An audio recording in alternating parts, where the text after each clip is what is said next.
मिथक और थिएटर की दुनिया में ना कुछ कहानियां ऐसी होती हैं जो वक्त के पार चली जाती हैं। वो हमें चुनौती देती हैं, बेचैन करती हैं और हाँ, सोचने पर मजबूर कर देती हैं। गिरीश कर्नाड का क्लासिक नाटक नागपाश बिल्कुल एक ऐसी ही कहानी है। कभी सोचा है कि सदियों पुरानी लोक कथाएं आज के समाज, हमारे रिश्तों और हमारी पहचान के बारे में कौन से गहरे राज खोल सकती हैं? गिरीश कर्नाड अपने इस नाटक में इसी सवाल की जड़ तक जाते हैं और हमें दिखाते हैं कि कैसे मिथक सिर्फ गुजरे हुए वक्त की कहानियां नहीं, बल्कि आज को समझने की एक बहुत शक्तिशाली चाबी हैं। तो चलिए, आज हम इसी नाटक की गहराइयों में उतरते हैं। देखेंगे कि कैसे कर्नाड लोक कथा के धागों से एक ऐसा नाटक बुनते हैं जो पितृसत्ता यानी पैट्रियार्की की नींव को हिलाकर रख देता है। वो पवित्रता के पारंपरिक टेस्ट को महिला सशक्तिकरण के एक जबरदस्त पल में बदल देते हैं और हमें सोचने पे मजबूर करते हैं कि आज़ादी के असली मायने क्या हैं। तो हमारी आज की चर्चा में हम बात करेंगे नाटक के स्ट्रक्चर की, यानी कहानी के भीतर कहानी की। फिर देखेंगे पितृसत्ता के उस पिंजरे को जिसमें रानी कैद है। जानेंगे कि प्रेमी के रूप में सर्प का क्या मतलब है, पवित्रता की परीक्षा को कैसे उल्टा कर दिया जाता है और आखिर में रानी कैसे एक देवी बन जाती है। तो नागपाश की सबसे पहली और मजेदार बात है इसका स्ट्रक्चर। ये कोई सीधी साधी लीनियर कहानी नहीं है, बल्कि ये एक कहानी के अंदर एक और कहानी है, जैसे कोई मिस्ट्री बॉक्स हो जिसके अंदर एक और छोटा बॉक्स रखा हो। कर्नाड ने इस नाटक को कर्नाटक की दो पुरानी लोक कथाओं से उठाया है। जरा सोचिए, नाटक शुरू होता है एक मंदिर के सीन से, जहां आग की लपटें खुद औरतें बनकर अपनी कहानियां सुना रही हैं। ये शुरुआत ही हमें बता देती है कि ये नाटक उन आवाज़ों को मंच देने की कोशिश है जिन्हें सदियों से दबाया गया है। यहाँ कहानी सुनाना सिर्फ एंटरटेनमेंट नहीं, बल्कि शक्ति का एक जरिया है। और इन्हीं लपटों में से एक हमें रानी की कहानी सुनाती है, एक नई नवेली दुल्हन जिसके सारे सपने और इच्छाएं एक क्रूर शादी के पिंजरे में कैद हैं। उसकी कहानी जुल्म से शुरू होकर आज़ादी तक पहुंचने की एक बहुत ही पावरफुल दास्तान है। यहां देखिए, अप्पन्ना सिर्फ एक बुरा पति नहीं है, वो उस पूरे सिस्टम का प्रतीक है जो औरत को एक वस्तु समझता है। और रानी, वो सिर्फ एक बेचारी विक्टिम नहीं है, वो चिंगारी है जो विद्रोह की आग बन सकती है। तो सवाल ये उठता है कि रानी इस पिंजरे से आखिर आजाद होगी कैसे?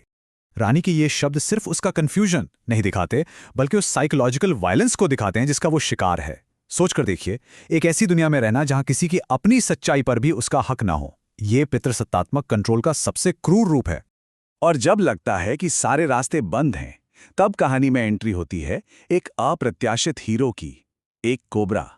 लेकिन ये कोई आम सांप नहीं है, ये एक ऐसा प्रतीक है, एक ऐसी शक्ति है जो रानी की दुनिया और इस कहानी का रुख हमेशा के लिए बदल कर रख देगी। तो ये नाग असल में है क्या? इसकी कई परतें हैं। एक लेवल पर वो अप्पन्ना का ही दबा हुआ कामुक रूप है जो रात में रानी के पास आता है।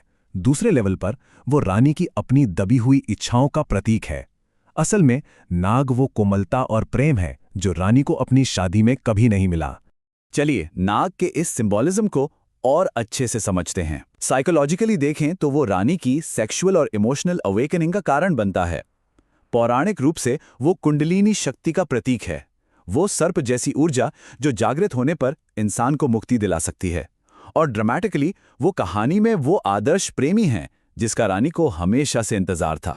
ये पॉइंट समझना बहुत जरूरी है। हिंदू दर्शन में जीवन के 4 लक्ष्य हैं जिन्हें पुरुषार्थ कहा जाता है: धर्म, अर्थ, काम और मोक्ष। अप्पन्ना का संसार सिर्फ धर्म के एक बिगड़े हुए रूप पर टिका है, जहां पत्नी के प्रति कर्तव्य का मतलब सिर्फ उसे कंट्रोल करना है। नाग का आना रानी के जीवन में काम यानी इच्छा की एक शक्तिशाली वापसी है, पाप के तौर पर नहीं, बल्कि जीवन की एक मौलिक और जरूरी ऊर्जा के रूप में। और फिर कहानी एक जबरदस्त मोड़ लेती है। रानी गर्भवती हो जाती है और अप्पन्ना उस पर बेवफाई का इल्जाम लगाता है। अब उसे अपनी पवित्रता साबित करने के लिए एक जानलेवा परीक्षा से गुजरना है, एक ऐसा इम्तिहान जो या तो उसे खत्म कर सकता है या हमेशा के लिए आजाद कर सकता है। यहीं पर गिरीश कर्नाड का जीनियस चमकता है।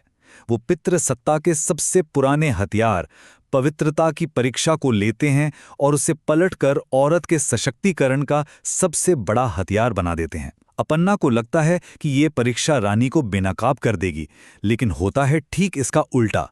यही परीक्षा रानी को देवी बना देती है। रानी के इन शब्दों में एक शांत आत्मविश्वास है। वो एक ऐसा सच बोलती है जो पूरी तरह से लिटरल है, और यही उसकी जीत है। क्योंकि नाग रात में अपन्ना का रूप लेता था, वो टेक्निकली सच कह रही है। जिस कोबरा को वो पकड़ रही है वही तो उसका प्रेमी है, और वो कोबरा उसे डसने के बजाय उसके गले में एक हार की तरह लिपट जाता है। जिस समाज ने उसे दोषी ठहराया था, वही समाज अब उसे देवी मानकर पूजने लगता है। तो इस तरह रानी की जीत हो जाती है, या फिर हमें ऐसा लगता है। कर्नाड हमें कोई आसान सी हैप्पी एंडिंग नहीं देते, वो हमें इस सवाल के साथ छोड़ देते हैं कि असल में मुक्ति का मतलब है क्या। ये 3 अलग-अलग अंत हमें क्या बताते हैं? पहला अंत एक सामाजिक समझौता है, दूसरा एक बलिदान है, लेकिन तीसरा और सबसे पावरफुल अंत एक विद्रोह है। यहाँ रानी अपनी सामाजिक भूमिका और अपनी निजी इच्छा दोनों को सहेज कर रखती है। नाग उसके बालों में एक राज बनकर हमेशा के लिए जिंदा रहता है। तो आखिर में नागपाश सिर्फ एक नाटक नहीं है, ये एक आईना है। ये हमें समाज और खुद के बारे में वो सच देखने पर मजबूर करता है जिसे हम शायद देखना नहीं चाहते। और ये हमें एक आखिरी सवाल के साथ छोड़ जाता है, क्या एक औरत अपनी सामाजिक जिम्मेदारियों और अपनी दिली इच्छाओं दोनों को एक साथ अपनी शर्तों पर जी सकती है?